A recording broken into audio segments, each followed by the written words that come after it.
1400 ஆண்டுகளுக்கு முன்பே மாற்றுத்திறனாளிகளுக்கும் equal rights உண்டு என்பதை மாணவி ஸல்லல்லாஹு அலைஹி வஸல்லம் அவர்கள் இந்த சமூகத்திலே நமக்கு சொல்லி காண்பித்தார்கள். கண்ணியத்திற்குரியவர்களே, இது போன்று ஈக்குவல் ரைட்ஸ் மனிதர்களுக்கு கொடுப்பது ஐரோப்பிய நாடுகளுக்கு பிடிக்காது.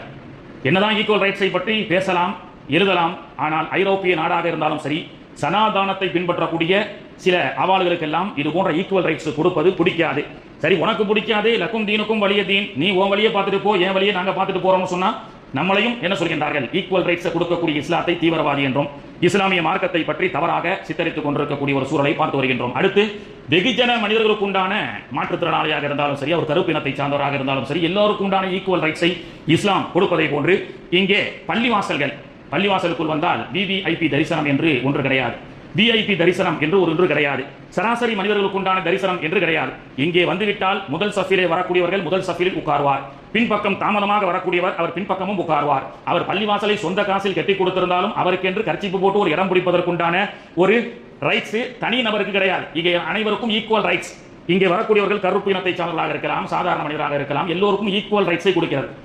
இன்னைக்கு இந்த சனாதானம் பேசக்கூடியவர்கள் அந்த ஈக்குவல் ரைட்ஸை கொடுக்கக்கூடிய பள்ளிவாசலை பார்த்துதான் தீவிரவாதம் போதிக்கப்படுகிறது என்று சொல்கின்றார்கள். கண்ணியத்திற்குரியவர்களே, நமக்கு ஒரு சிறப்பு, சில காலத்துக்கு முன்னாடி ஒருத்தர் இந்த மாதிரி ஈக்குவல் ரைட்ஸை பற்றி இறை இல்லங்களில் ஈக்குவல் ரைட்ஸ் கொடுக்கப்படுகிறது என்று இணையதளத்திலே பேசப்படும் பொழுது கமெண்ட்ஸ், பொதுவாக கமெண்ட்ஸ் எழுதுறான் பாருங்க, இதுவெல்லாம் கழிவறையில் கரிக்கட்டையை வைத்து எழுதுவதற்கு சமமாகத்தான் நாம் பார்க்கின்றோம். சோசியல் மீடியாக்கள்ல சில கருத்துக்களை நாம் சொல்லும் பொழுது கமெண்ட்ஸ் என்ற பேரிலே சில ஆபாசமான சொற்களை கொண்டு வசைபாடுவதை எல்லாம் கேட்டு கேட்டு சலிச்சு போச்சு சோசியல் மீடியாவில் மார்க்கத்தை பற்றி பேசக்கூடிய எங்களை போன்ற உலமாக்களை. அப்படி ஈக்குவல் ரைட்ஸ் இன் மஸ்ஜித், பள்ளிவாசலில் ஈக்குவலான ரைட்ஸ் கொடுக்கப்படும் என்று சொல்லும் பொழுது சில பிடிக்காதவர்கள், ஆனால் ஒரு கருத்து ஒருத்தர் சொல்லியிருந்தார், ஈக்குவல் ரைட்ஸ் நீங்க சொல்றீங்க பள்ளிவாசல்ல, பட் ஆனால் காபத்துல்லாவுக்கு உள்ள, காபத்துல்லா சதுரங்க கட்டிடம், அந்த காபத்துல்லாவுக்கு உள்ள அரசர்கள் மட்டும் தான் கொள்கிறார்கள், ஏன் பொதுமக்களாகிய உங்களுக்கு அங்கே ஈக்குவல் ரைட்ஸ் கொடுக்கப்படுவதில்லை? காபத்துல்லாவுக்கு உள்ள போய் நீங்க தொழ முடியுதா? வருஷத்துக்கு ஒரு தடவை ஹஜ்ஜி முஹர்ரமுடைய ஹிஜ்ரி புத்தாண்டிலே அங்கே இருக்கக்கூடிய மன்னர்களும் அவர்களை சார்ந்த சில அதிகாரிகள் மட்டுமே உள்ளே கதவை திறந்து உள்ளே கொள்கிறார்கள், சுத்தம் செய்கிறார்கள், தொழுகிறார்கள். காபாவுக்கு மேல கிஸ்வா என்ற ஆடையை அவர்கள் அணிவிக்கின்றார்கள். அப்போ பொதுமக்களுக்கு ஈக்குவல் ரைட்ஸ் இல்லை என்றுதானே அர்த்தம் அப்படின்னு சொல்லி ஒரு நாகரிகமான ஒரு கேள்வியை கேட்டிருந்தார். உண்மையிலேயே சிந்திக்கக்கூடியது. எல்லாருக்கும் ஈக்குவல் ரைட்ஸ்ன்றீங்க. மாணவி ஸல்லல்லாஹு அலைஹி வஸல்லம் கூட மக்கா ஃபத்ஹின் போது, ஃபத்ஹே மக்காவின் போது மக்காவுக்கு உள்ளே சென்றதற்கு பிறகு மக்காவுடைய கதவை திறந்து பிலால் ரலியல்லாஹு அன்ஹு இன்னும் 2-3 சஹாபாக்களை அழைத்துக் கொண்டு உள்ளே சென்று கதவை தாளிட்டுக் கொண்டார்கள். ரொம்ப நேரம் கழிச்சு வந்தாங்க. சென்ற சஹாபாக்கள் சொன்னாங்க, அல்லாஹ்வுடைய தூதர் அவர்கள் காபத்துல்லாவுக்கு உள்ளே தொழுதார்கள். இந்த போட்டோ கேமராலாம் வந்ததற்கு பிறகு தானே காபத்துல்லா பார்த்தோம்.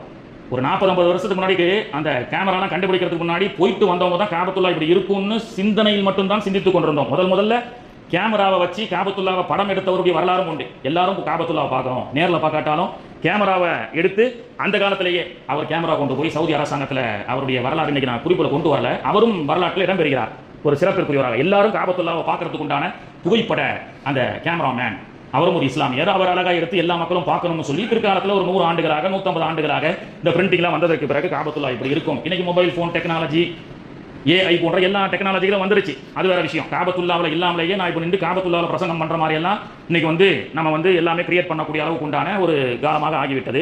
இப்போ நமக்கு ஒரு சந்தேகம் வரும், காபத்துல்லாவுக்கு உள்ள அரசர்கள் மட்டும்தான் தொழுகிறார்கள், பொதுமக்களாக இருக்கக்கூடிய நாம தொழுவது இல்லை அப்படின்னு சொல்லி.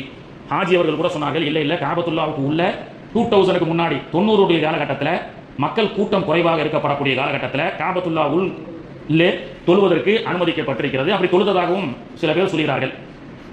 ஆனால் இப்பொழுது யாருக்கும் அனுமதி இல்லை, கூட்டம் கட்டுக்கடங்காமல் இருக்கின்ற காரணத்தினால். ஆனால் இப்படி ஒரு சந்தேகம் வருகிறது, அப்படி என்றால் அங்கே அரசர்களுக்கு ஒரு சட்டம், ஆண்டிக்கு ஒரு சட்டம் அப்படின்னு தானே இருக்குன்னு சொல்லி அது தவறான கருத்து.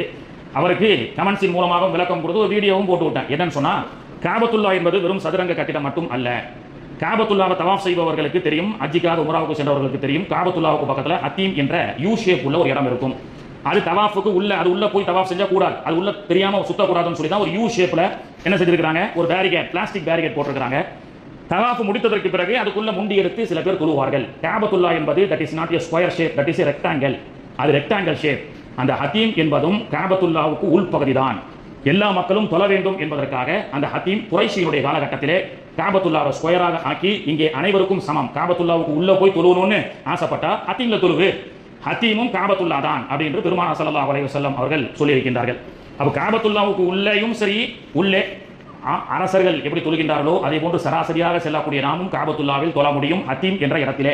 காபத்துல்லாவை சுத்தும் பொழுது அந்த ஹத்தீமுக்கு உள்ள ஒருத்தர் தவாஃபை உள்ள கால வச்சுட்டாருன்னா தவாஃப் முறிந்துவிடும் என்றால் அது காபத்துல்லாவுக்கு உள்ளே செஞ்ச தவாஃபாக மாறிவிடும் என்ற சட்டம் நமக்கு தெரிந்து கொள்ள வேண்டும். இப்படி ஈக்குவல் ரைட்ஸ் காபத்துல்லாவையும் சரி காபத்துல்லாவை சார்ந்த எல்லா வழிபாட்டு தலங்களாக இருக்கக்கூடிய பள்ளிவாசல்கள், இஸ்லாமிய பள்ளிவாசல்கள் எல்லோருக்கும் ஈக்குவல் ரைட்ஸை கொடுக்கிறது என்பதை நாம் தெரிந்து கொள்ள வேண்டும். அது மட்டுமல்லாம நாம் சார்ந்த வழிபாட்டு தலங்களுக்கு மட்டும் நாம் ஈக்குவல் ரைட்ஸ் கொடுக்கின்றோமா என்று சொன்னால் இல்லை.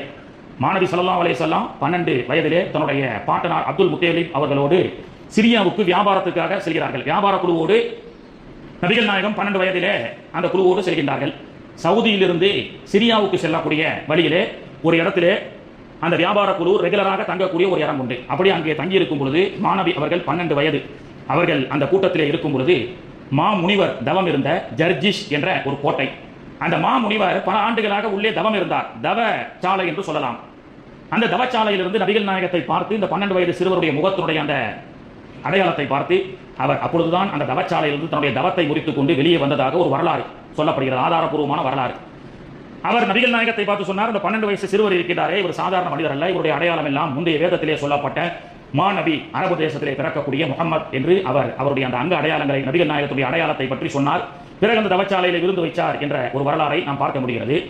அவர் இருந்த அந்த தவச்சாலை அது பள்ளிவாசல் அல்ல, அது அடக்கஸ்தலமான தர்காவும் அல்ல, முந்திய வேதத்திலே சொல்லப்பட்ட முந்திய வேதத்தை சார்ந்த வழிபாட்டை நடத்தி கொண்டிருக்கக்கூடிய தவச்சாலை ஜர்ஜிஷுடைய தவச்சாலையை இன்னும் சவுதி அரசாங்கம் பாதுகாத்து பத்திரமாக வைத்திருக்கிறது. இன்றும் நீங்கள் அந்த இடத்திற்கு சென்றால் அந்த தவச்சாலையை பார்க்கலாம்.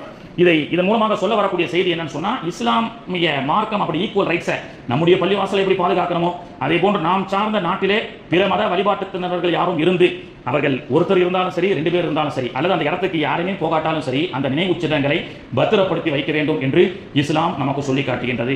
வலா தசுப்புல்லதீன யதுஊன மின் தூனில்லாஹ், பிற மத கடவுளை நீங்கள் திட்டாதீர்கள், அது அவர்களுடைய நம்பிக்கை, லக்கும் தீனுக்கும் வலிய தீன் என்று சொல்லப்பட்டுக் கொண்டிருக்கின்றது. கண்ணியத்திற்குரிய அல்லாஹ்வின் நல்லடியார்களே, இப்படித்தான் இஸ்லாம் நம்முடைய உரிமையையும் யாருக்கும் விட்டுக் கொடுக்க கூடாது, பிறருடைய உரிமையை நாம் பாதுகாக்க வேண்டும், பிறருக்கு கொடுக்க வேண்டிய உரிமைகளை நாம் கொடுக்க வேண்டும் என்று இஸ்லாம் சொல்லிக் கொடுக்கின்றது. அதன் அடிப்படையில் தான் இன்று வரை ஜாதி மதம் கடந்து இன்னும் இஸ்லாமியம் மனிதநேயத்தை இந்த ஊரிலே போதித்துக் கொண்டிருக்கின்றது. இன்னும் சொல்ல போனால் பள்ளப்பட்டியிலே ஒரு தர்கா உண்டு. அந்த தர்காவிலே வருடந்தோறும் பழனிக்காக செல்லக்கூடிய பாத யாத்ரீகர்களுக்கு அந்த தர்காவிலே அங்கே அவர்களுக்கு உணவு, தண்ணீர், குடிநீர் போன்ற விஷயத்தை கொடுத்து அவர்களை மகிழ்விக்கிறார்கள். ஏற்கனவே பேசியிருக்கின்றேன், தாராபுரத்திலே பாய் வியாபாரம் செய்யக்கூடிய சுல்தான் என்ற ஒரு இஸ்லாமியர் தாராபுரத்திலே அந்த வழியாக பழனிக்கு யாத்திரையாக செல்லக்கூடிய நடைபாதைக்கு வழியாக செல்லக்கூடிய யாத்திரிகர்களுக்கு அவர் அங்கே தங்கும் இடத்தை அமைத்துக் கொடுத்திருக்கின்றார், பிளக் பாயிண்டை வைத்துக் கொடுத்திருக்கின்றார் என்பதை நாம் பார்க்க முடிகிறது. ஆனால் இவ்வளவெல்லாம் பிறர் நம்முடைய மார்க்கம் சொல்லப்பட்ட அந்த விஷயத்தையும் நாம் சகோதரத்துவம் என்ற அடிப்படையில் கடைபிடித்து நம்முடைய பள்ளிவாசலையும் தாண்டி பிற மதத்தவர்களை மதிக்கக்கூடிய அந்த பெருமானார் அவர்கள் சொல்லிக் கொடுத்த அந்த வரலாறு எந்த அளவுக்கு சொன்னா, பெருமானார் அவர்கள் சொல்லிக் கொடுத்த ஒரு செய்தியை இன்னைக்கு ஓங்கி ஒலிக்கலாம். ஏனென்றால் மார்கழி மாதம் வந்துவிட்டது, சிலர்கள் கேரளாவிற்கு பக்தர்களாக செல்லக்கூடும். அவர்கள் சில நாட்கள் காலணிகளை செருப்பு போட மாட்டாங்க, அது அவர்களுடைய நம்பிக்கை.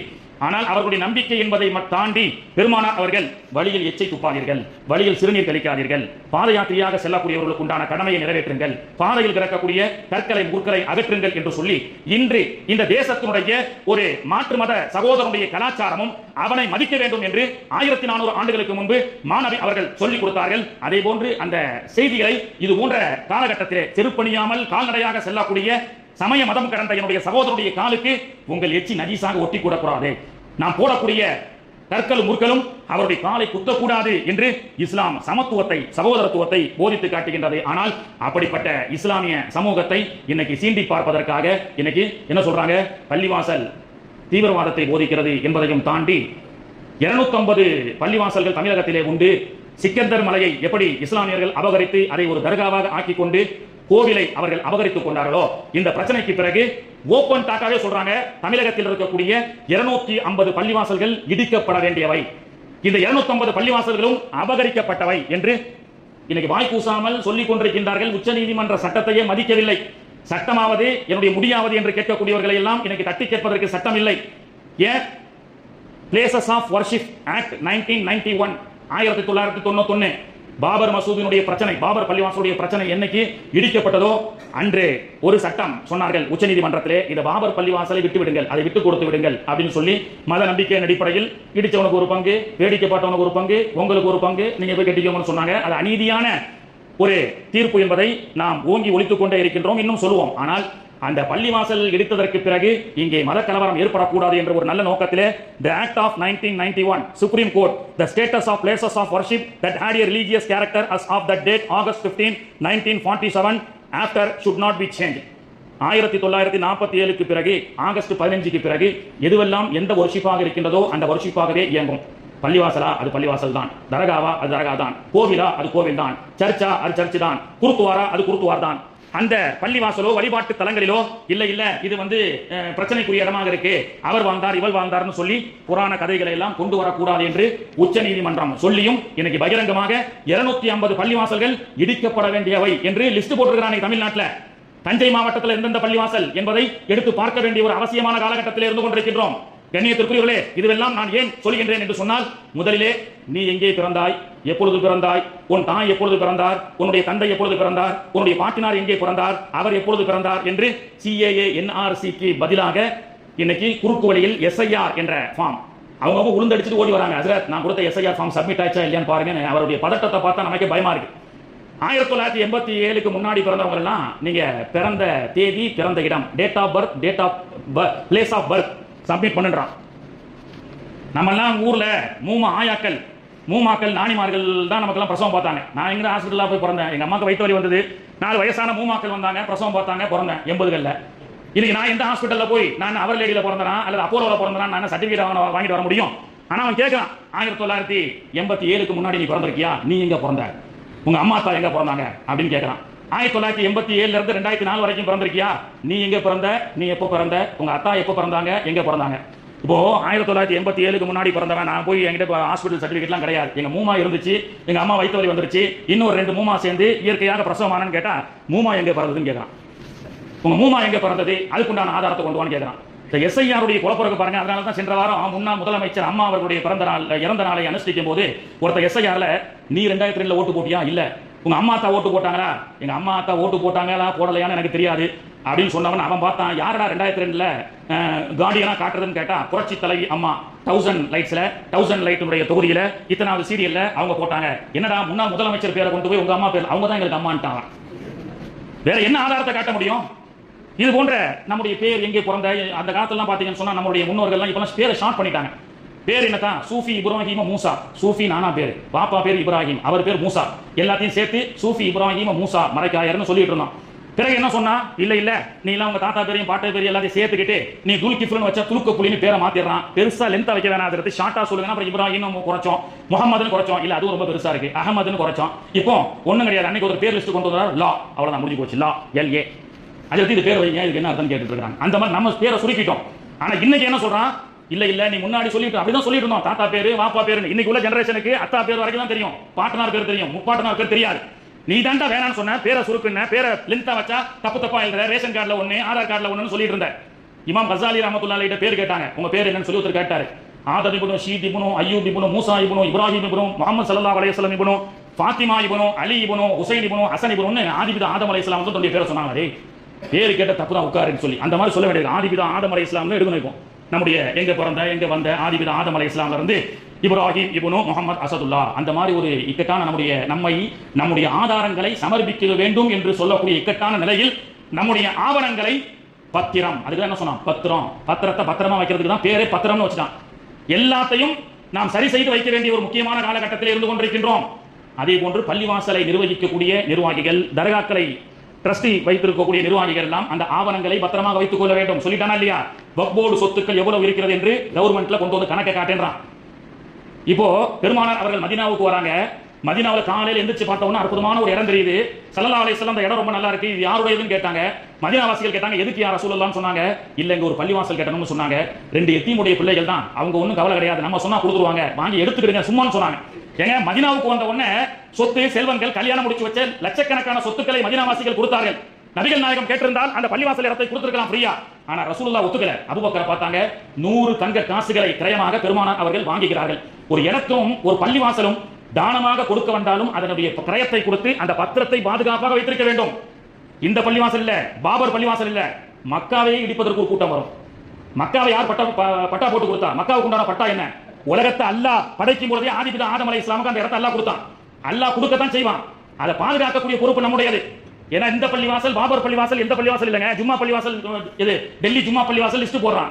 ரசூல்லா சொன்னாங்க மக்காவே இடிப்பதற்கு வருவான் ஒரு கூட்டம் கியாமத்துக்கு சமீபமாக. புகாரிலே வரக்கூடிய ஹதீஸ், ஆகாப்பட்ட அல்லாவால் பட்டா போட்டுக் கொடுக்கப்பட்ட மக்காவையே இடிப்பதற்கு ஒரு கூட்டம் வரும், மெல்லிய கால்களோடு வருவார்கள் என்று மாணவி அவர்கள் சொன்னார்கள். அப்ப இந்த மாதிரி பள்ளிவாசலுடைய நகல்கள், பட்டாக்கள், நம்முடைய ஆதார் கார்டுகள் எல்லாத்தையுமே இன்னைக்கு நாம் சரி செய்து கட்டாயமாக வைத்துக் கொள்ள வேண்டும் என்பதை நாம் நினைவில் நிறுத்திக் கொண்டு அதற்குண்டான ஆவணங்களை எல்லா நிலையிலும் நாம் தயார் செய்து வைத்துக் கொள்ள வேண்டும். இன்ஷா அல்லாஹ் மீதமுள்ள விஷயத்தை அடுத்த வாரம் ஜும்மாவிலே தொடர்ந்து பேசுவோம். சுன்னத் தொழாதவங்க தொழுது கொள்ளுங்கள். வாஹிர் தஅவானா அனில் ஹம்துலில்லாஹி ரப்பில் ஆலமீன்.